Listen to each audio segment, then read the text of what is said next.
Di tengah pembahasan revisi Kitab Undang-Undang Hukum Acara Pidana atau KUHAP oleh Komisi 3 DPR RI, protes datang dari unsur sipil. Koalisi Masyarakat Sipil mendatangi langsung gedung DPR RI pada Senin 14 Juli 2025 untuk menantang debat para pemangku kepentingan terkait revisi KUHAP.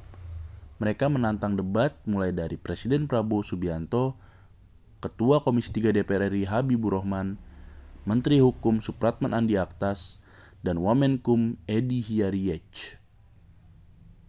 Koalisi Masyarakat Sipil yang mengawal RKUHP ini hari ini mengundang ya bapak-bapak yang terhormat, itu katanya begitu kan ya, untuk kemudian bisa berdebat dengan kita terkait dengan penyusunan RKUHP.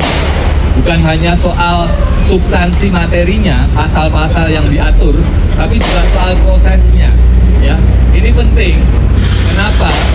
Karena mana mungkin kita bisa menghasilkan undang-undang yang berkualitas, pasal-pasal yang menjamin ya kasus-kasus seperti salah tangkap, ya, kasus-kasus seperti rekayasa kasus, kemudian kasus pemerasan oleh aparat penegak hukum, kasus kriminalisasi, kasus penyiksaan, itu bisa diatur secara baik dan dicegah supaya tidak terjadi.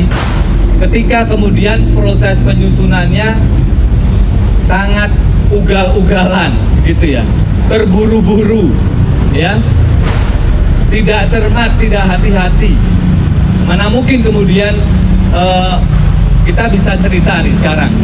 Kita nukil aja satu contoh, misalkan kasus-kasus salah tangkap tuh banyak sekali. Kasus-kasus penyiksaan juga banyak sekali.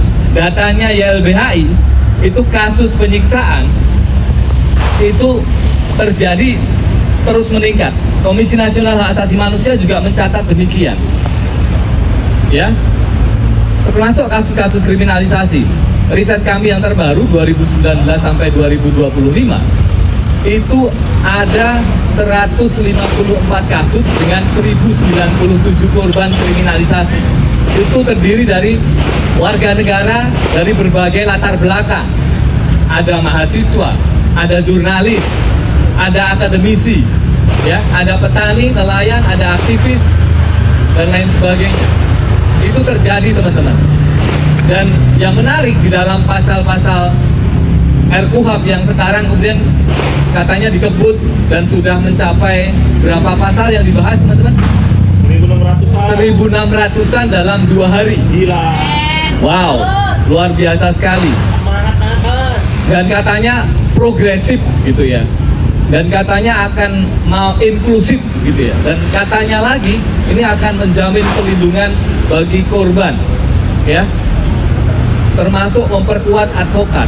Tetapi yang terjadi, teman-teman, kasus-kasus penyiksaan, kasus-kasus kriminalisasi ya, itu terjadi ketika kemudian ada proses awal dalam penyidikan, yaitu penangkapan. Penangkapan seringkali terjadi sewenang-wenang. Dulu di KUHAP lama itu hanya 1 hari, 1 kali 24 jam. Sekarang bisa sampai 7 hari. Artinya membuka ruang lagi, semakin panjang proses penangkapan. Download Tribun X sekarang, menghadirkan lokal menjadi Indonesia.